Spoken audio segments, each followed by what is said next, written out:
Welcome to Turn Talks, the podcast that bridges the gaps between college and career. Join your host, Tina Fox, founder of Turn Mentoring, as she brings together corporate leaders, educators, and university alumni to share practical wisdom and equip you with confidence, clarity, and connection.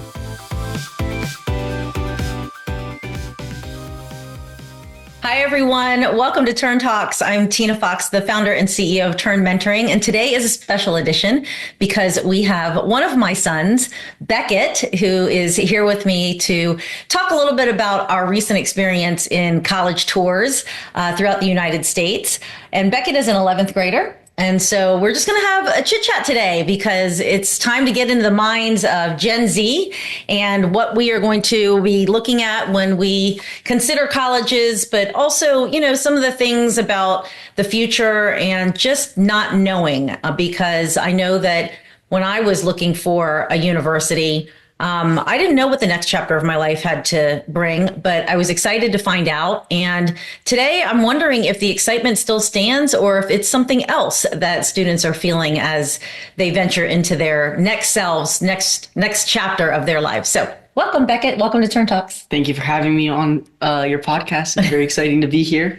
And I'm excited to share my insights and how it feels and all the emotions that I'm going through. Cool. Okay. So this is just you and me. Yes, ma'am. Chit-chatting.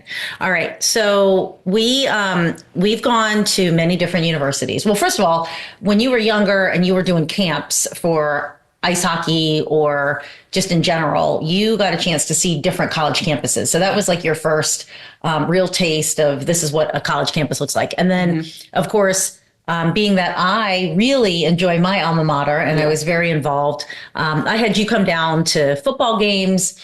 I had you come down to just hang out pretty much. All the time. We did look around. We did campus tours. Yeah. So what were your early memories of what you thought about college before we started doing our official tours?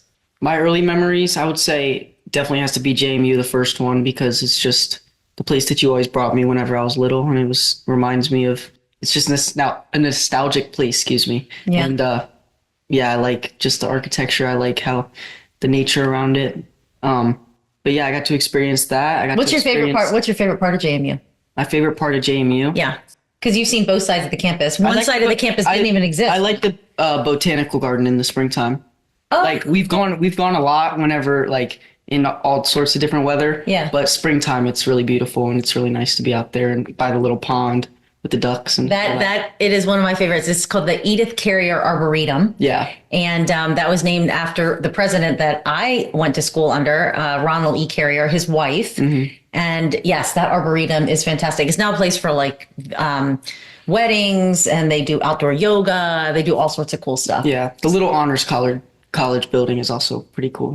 Little old president's house. Oh, yeah. The one right in the center of campus. Yeah. The food court, right? Yes. Yeah. That's exactly right. Yeah. D Hall. We call that D Hall. Yeah. Yeah. Okay. So those are, you picked two that I would not have picked. Most people say the Quad or something like that, but those are two actually very special places on campus. Yeah. They hold memory. So then we did the tour of the university that you were used to just walking around as a kid, and you met the mascot, Duke Dog, and all that stuff. Yeah. So when you did the tour, was that much different for you? Was it like, oh, this is unique, this is interesting?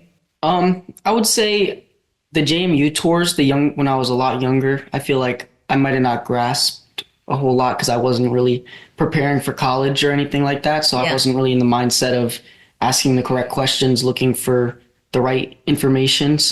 But I would say it was very insightful. It's always good to go on a college tour, especially if you're looking at that college, because you get all the information and you also get the personal aspect and the outlook of your tour guide, if they're willing to share. Do you remember anything about the tour?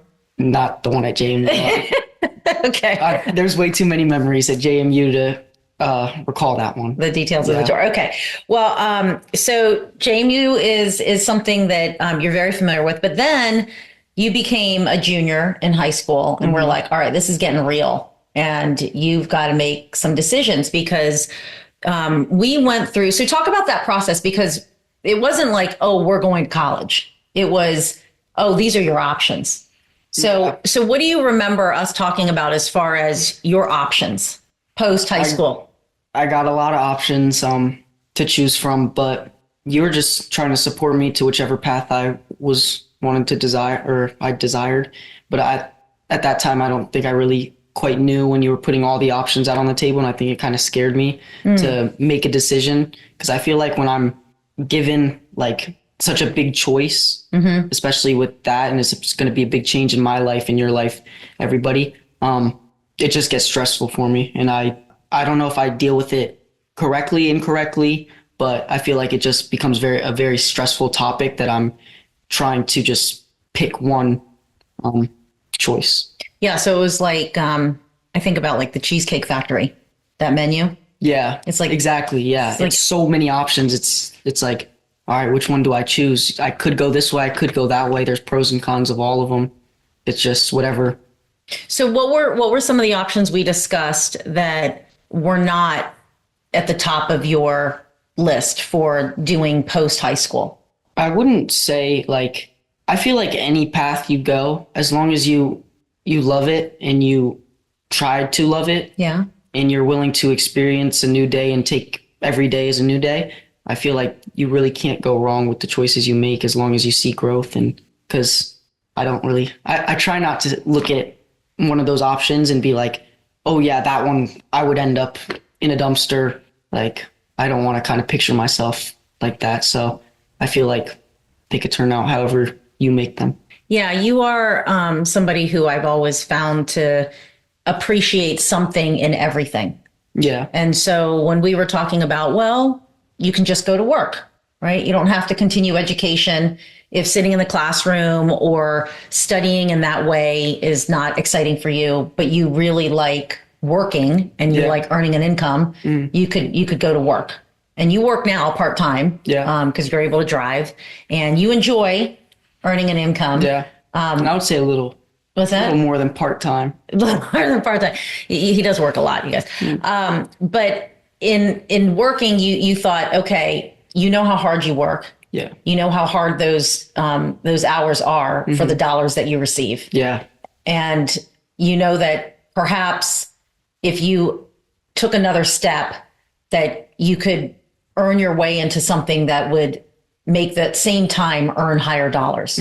So the work option, although you appreciate it and you're doing it, wasn't necessarily the highest option for post high school immediately. Yes, yeah, because it's also, for me, I feel like picking one of the options other than college would speed up my life in a sense. Like, it just makes me feel that way. Like, I feel like I wouldn't be getting the same time to have that growth while still being under the care and the watch of, not the care, but the watch of you guys. Like, you guys are just take a step back and you guys watch me at college, and I still feel like that's a very good safety netting to have. And doing one of those other things, I feel like I wouldn't have that netting as much. It would be a lot of me making mistakes, like at work, trying to go to work, trying to find a career to pick. And I feel like I would make a lot of mistakes, a lot more than if I went to college and then tried to do it.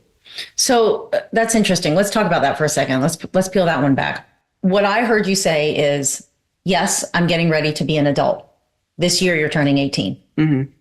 Do you feel like I'm ready for all the things that adulthood brings me? No, not at all. Okay. like, all right. So I didn't hear that wrong. I did. Yeah. Like, I want to be an adult, but it is very scary because I'm like, I don't feel like I look like an adult. Like, I don't look like dad. I don't look like people. I don't have any facial hair, anything like that. So well, you got one. I think you got one. Yeah, one little chin here. Almost 18. Little. It counts. It counts. But you're going to be so happy about the youthful looks later on. But okay, I see what you're saying. You other than the looks, what else are you like? Gosh, yeah, by the law, I'm going to be an adult this year, but it just the reality of the world is what? It just feels honestly, like it feels like I haven't made enough mistakes. Like, I feel like there's so much that, and not like huge ones. I'm not saying I want to make mistakes, but I just know in life that there's going to be mistakes, but I take the mistakes and I try to grow from them. So with the mistakes comes growth, and that's how I try to look at it. So, and I just feel like you haven't done enough. Yeah, in my heart, like I just haven't there's still more. Like I need to know and I need to figure out. Do you feel like you have room to make mistakes? Yeah, 100%. That's why I feel like college, like that still gives me a lot of room to make mistakes. Like here, I can make a lot of mistakes and still like really nothing bad happen. College, like you make a couple mistakes in, let's say you cheat on an assignment or something, you get caught. That's a mistake and you're getting kicked out of college. Like that's a lot bigger. So you have to. Well, let's hope you don't do that. I'm just giving an example of how it can grow. Yeah. When you go off when you go off. But I feel like in the real world, it's like get fired from your job, have no source of income. There's just more at risk when you're out being independent. Yeah.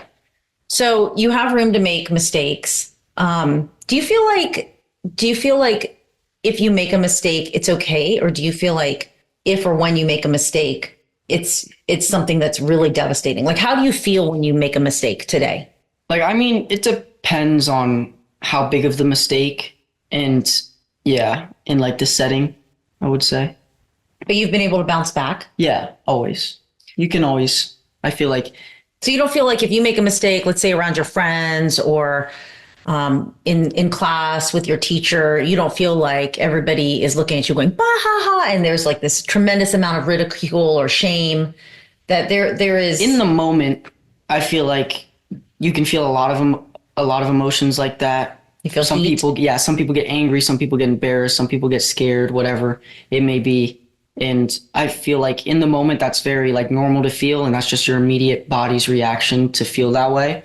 It's whether or not you can be like, who's really going to care? Like they're all laughing at me for having toilet paper hanging out my pants when walking back into class. Like maybe they might remember it for the rest of the year, but in 20 years, nobody's going to talk about that. And if they do, they're going to laugh at it.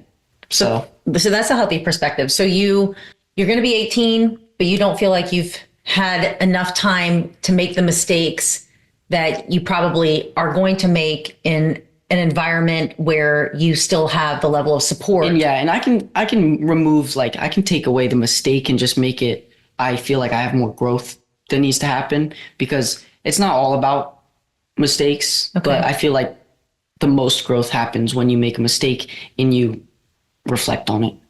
Okay. And I feel like that I just need to do. So what is a big mistake that you think you've made that you're like, I learned a lot from that one? Lying to the people I love and to the people who care about me.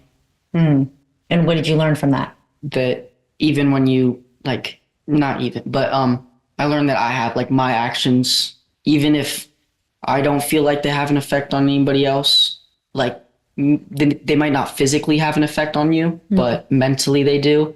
And that mental attack or whatever you want to call it just severs the relationship even more and more and just makes it grow apart.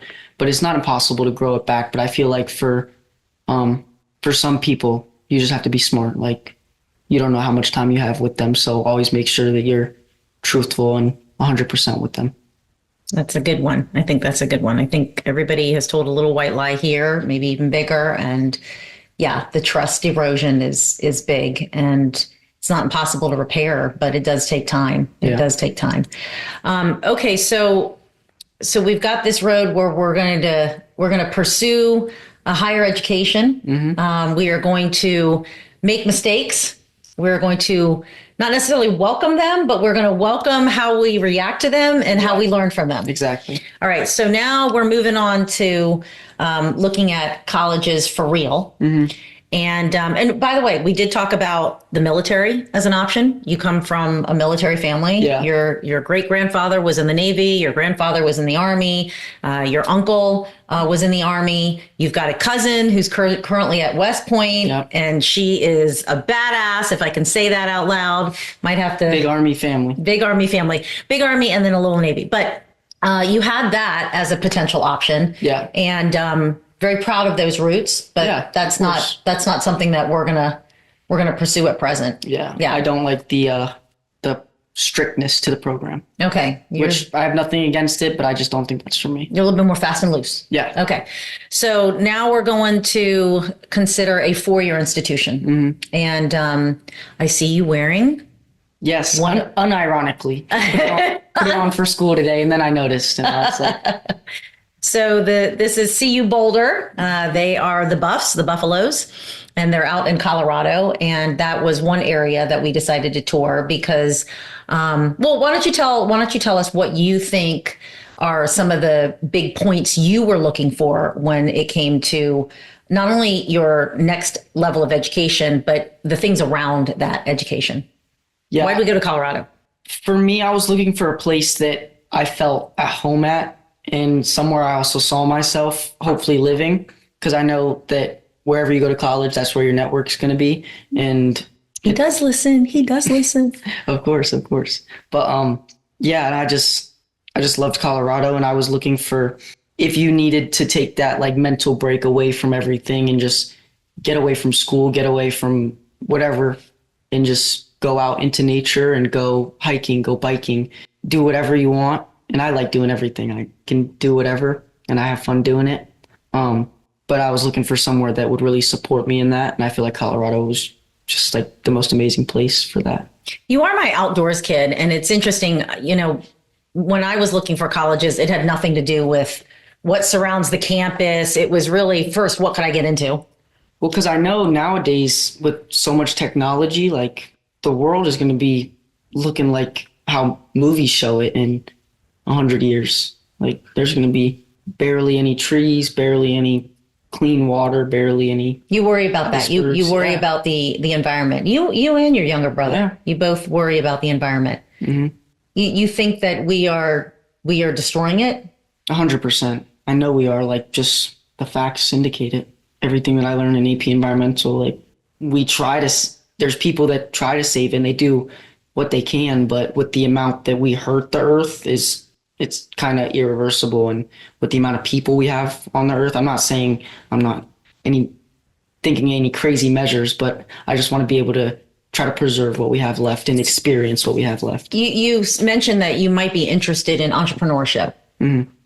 Is the environment something that you have some ideas around already, or is that something you're leaning into, or you're not sure yet? I'm not sure yet, but when I saw that CU was the #1 lead school for entrepreneurship, I thought that was pretty awesome, because I was just like, that would be really cool if I could create something that could better the earth, because I feel like that would leave, like, that's the legacy I want to leave this earth, is just do something great to better it, not just have a voice and be heard. Like, I'd rather stay in the backgrounds and create something to help everybody else and not. You don't need to be seen. Yeah. That's interesting. I'd rather not be seen. Like, well, and in a world, or not a world, but in a generation, I'll say, that grew up where everybody is showing something about themselves online in social media, that's more protected space for you. You're not as. But I also think social media is such a skewed aspect. Like, it's people are showing you what they want to show you. They're not showing you. And I feel like even me, it's so easy to get caught up in social media and just overthink things and just get in your own head when you see other people. And you have to think that that's exactly what they want you to see, nothing else. Like, you're not seeing any of the bad, any of the okay. You're seeing only the perfect. The good. Yeah. I'm going to go away from the colleges for a second, because what you just said was really interesting to me, about what people show online is the perfect.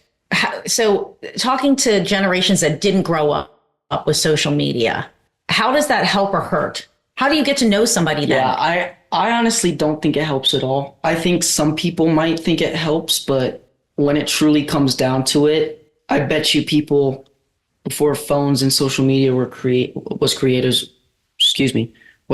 were making a lot like closer relationships and closer connections than they could ever through the phone or through a video game or through anything like that. So even if you might say, oh, it helps me get connected with people around the world, get connected with the person right next to you, the person that lives next door to you. Go knock on your neighbor's door, go outside, go for a walk and talk to somebody. Like, I bet you've never just done that, but you can go talk to somebody that lives 3 states away. Through social, yeah, or through social media, but you're gaming. but you don't know this person. You don't know how they act in in person. So for you, it's important because I've heard other people say, well, that could be a positive, that people are so connected through online media that they can get to know different people outside of their community, which that can be a positive for some people. But for you, you are definitely somebody who's a I wonder. think people should focus more on bettering their community. Like, why would you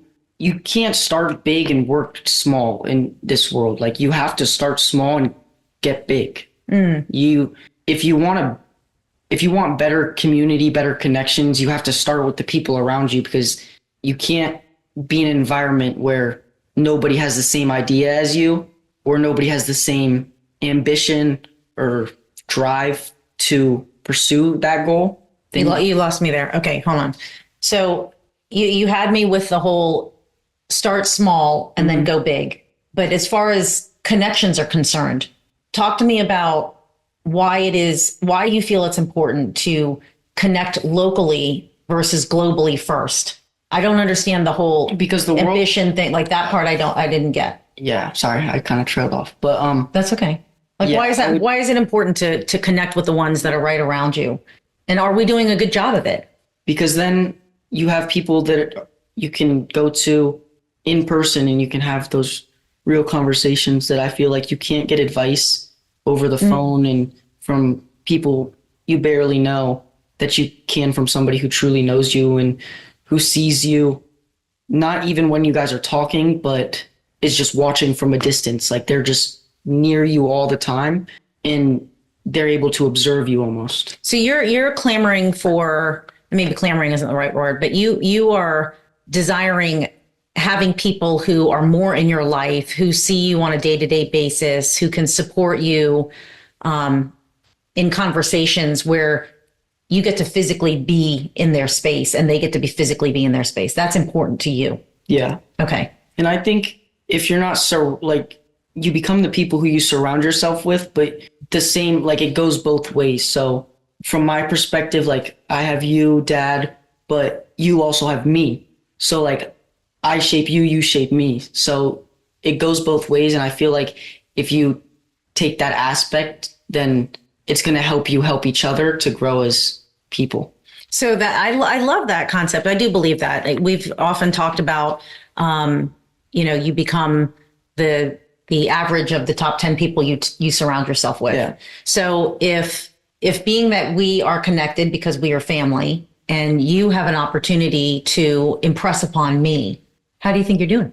I try my best. I'd say so. I think I do a good job from what I hear from other adults and what I hear from you and what other people say to you guys. What do you think you're teaching me? Because you're right. We're a different generation. You are involved in different things. I was never an athlete, first and foremost. So for sure, I've been involved in your athletic career, both on the ice, on the wrestling mat, at the swimming pool. I feel like that's more of a question that you can answer. Oh, you're turning the tables on me. I don't think this is a question for me. I think this is more a question for you. Well, okay. All right. Way to flip the script here. I'm going to say that let's go with the sports thing, because I wasn't an athlete. I would say that one of the biggest things I've learned is how you have competed in a team and how you've had competed individually, because you did participate in ice hockey for a decade, and at a high level, and we were traveling around, and that is definitely a team sport. And so I watched how you had to connect with others on the ice to figure out how to make things happen so that your team was in a better position. And I found that fascinating. I found it fascinating to see those who worked really hard to be a part of a team and those who did not. Yeah. And I was always really proud of the fact that I could tell that you were really, really about the team, that you would sacrifice self. I mean, you're a defenseman. You would sacrifice self for the team. And that made me like, wow, this guy's loyal. He's hungry, and he's like seeing things out for many people, not just himself. So that was something that I learned from you. And I also learned that when you switched over to wrestling, and for those who don't know, same season typically, so couldn't do both at the same time, had to pick.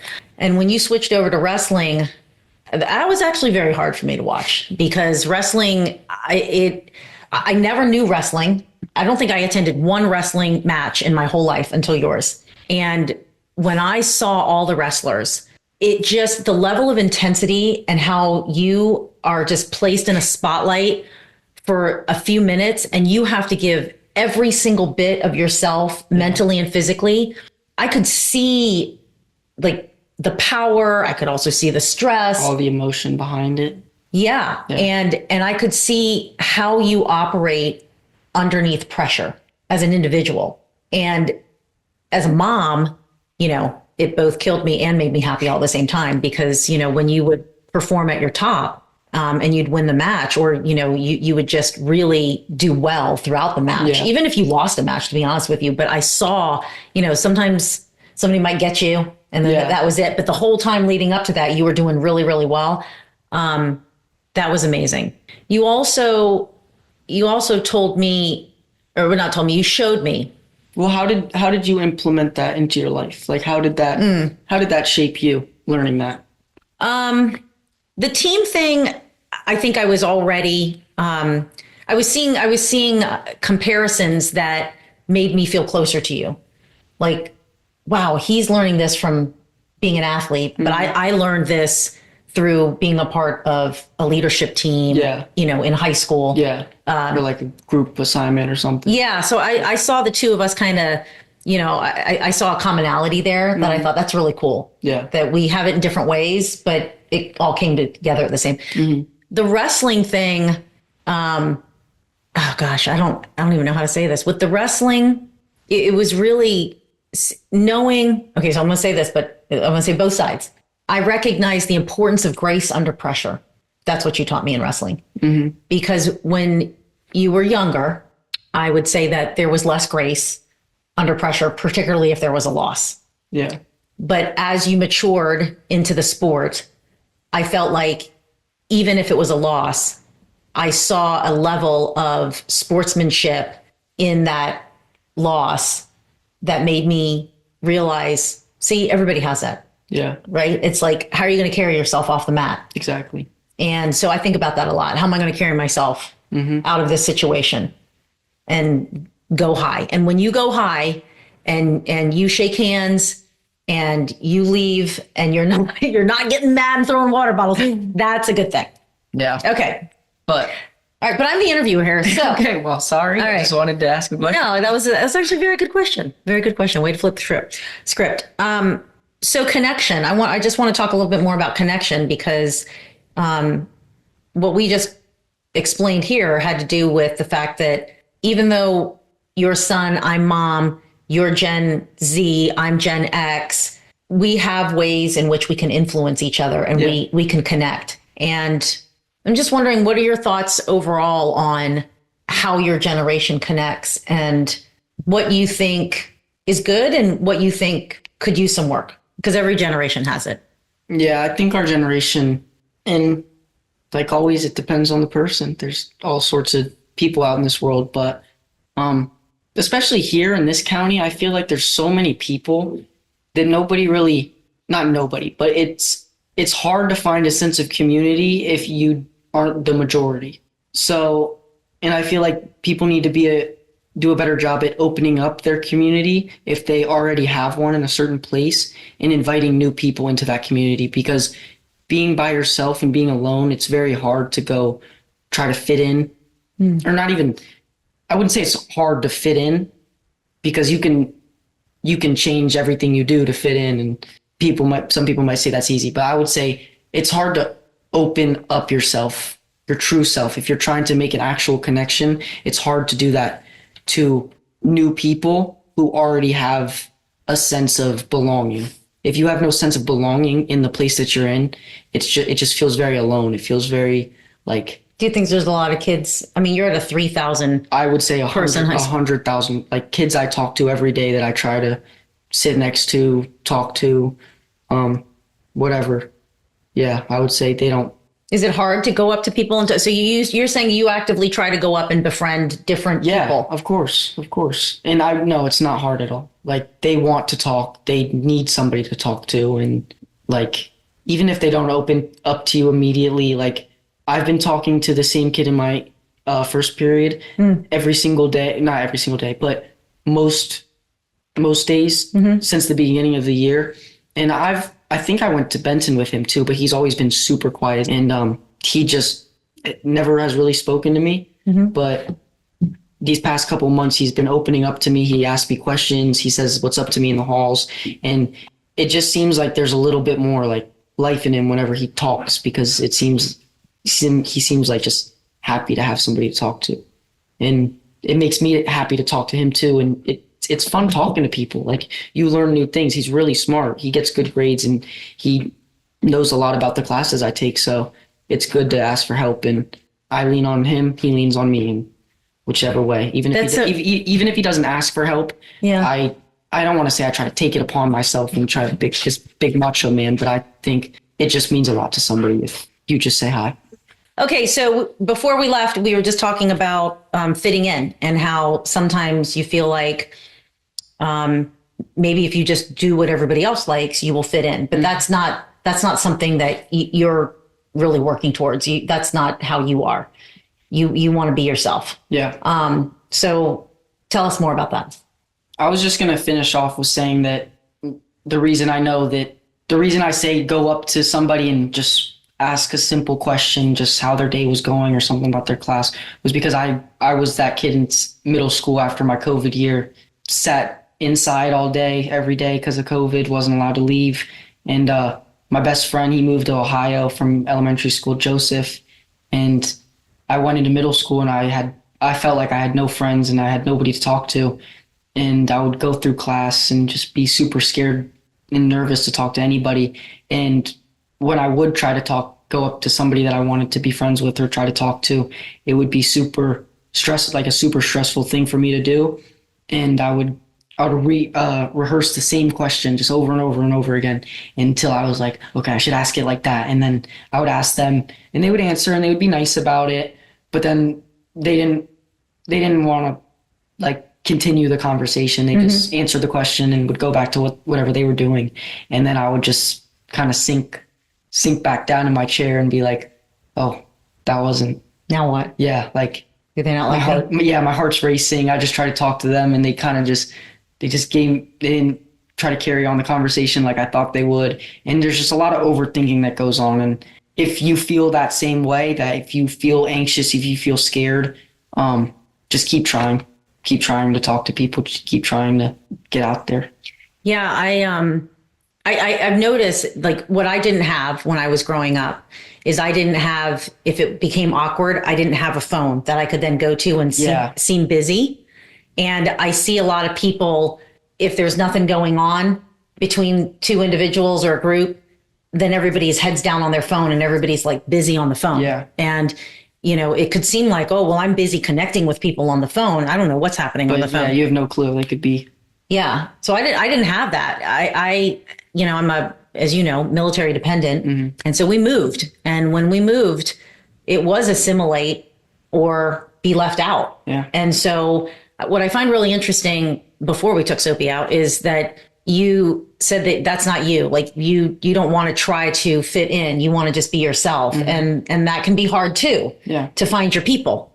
And for me, I really needed to fit in. At least that's how I felt back then. And so I did a lot to be like mirror people, right? Oh, they're going to do this. Well, I'm going to do this too. And so it did help me in a lot of ways. It helped me with really understanding the other person, like what mattered to them. And it also helped me, it helped me find commonalities. And so that I thought could help me bring closer. But one of the things that I'm glad you're not doing it, one of the things that I didn't do really well is I did not show my most authentic self. And now as an adult, I'm kind of classically trained to behave in assimilation. And now as an adult, I'm unwinding that to, find my own voice and be my most authentic self. And it is different. It's an unlearning that I have to do. So I'm happy you don't have to unlearn that. Yeah. And I would say that trying to assimilate, but taking the good, not the bad from whoever you meet, like that's what you should be doing. And that's what you should be trying to fit in with. Fit in, like there's good in everybody. So just find that good. And if you feel like it's a trait that you that you should that you want to have, then I feel like that's what you should try to assimilate to. And if they have nothing that works for you or that you really want, I would say let that person go. Don't keep Trying. yeah, not even trying. Don't keep people in your life that aren't gonna better you. You know what I mean? And This goes back to the whole, you've become the sum total of the 10 people. Yeah, Yeah. because you got to take what you can from everybody. Okay. So good talk. I'm trying to think of, okay, let's go back to the college situation. So fast facts here. Okay. What was your best college tour experience so far? You can give shout outs if you want. Probably CU Boulder. I really liked no, what was his name? Scott. Yes. Mm-hmm. Scott.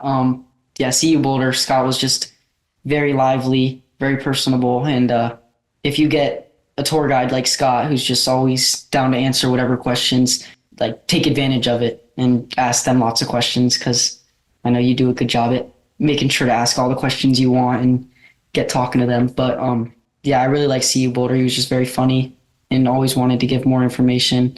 And okay, most stressful thing about college tours? Most stressful? Thinking about which dorm you're going to live in. If you have like a lot of options, but like... What do you mean? Like, oh, I'm going to live in a hall, or I'm going to live in... Yeah, but also like... Physically let's say Ole Miss. Yeah. Like I've seen some things on TikTok about some of their dorms. I was going to say we didn't go there, but okay. I know some people that are staying in some of those dorms, and I'm like, gosh, I would not want to be that person. Okay, so there's definitely better and worse. Yeah, those things look gross. Okay, well, sometimes your room isn't the best, so... Okay, my room is not covered in... Okay, don't say, I don't even want to know. I don't want to know. I don't want to know. Whatever else. Okay. Yes, well, hopefully your roommate in college will appreciate your living style, let's just say it that way. But you're not dirty. That's good. We just need a little bit more organization. I'm just saying, as your mom. All right, so let's see. What are you going to miss about home the most? The family, of course. You guys. Okay, that's nice to hear. All of us? Yeah. Why wouldn't it be all of you guys? I just had to check.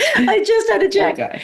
Yeah, Dad and I talked about the fact that we're definitely going to miss you guys when you go off to school.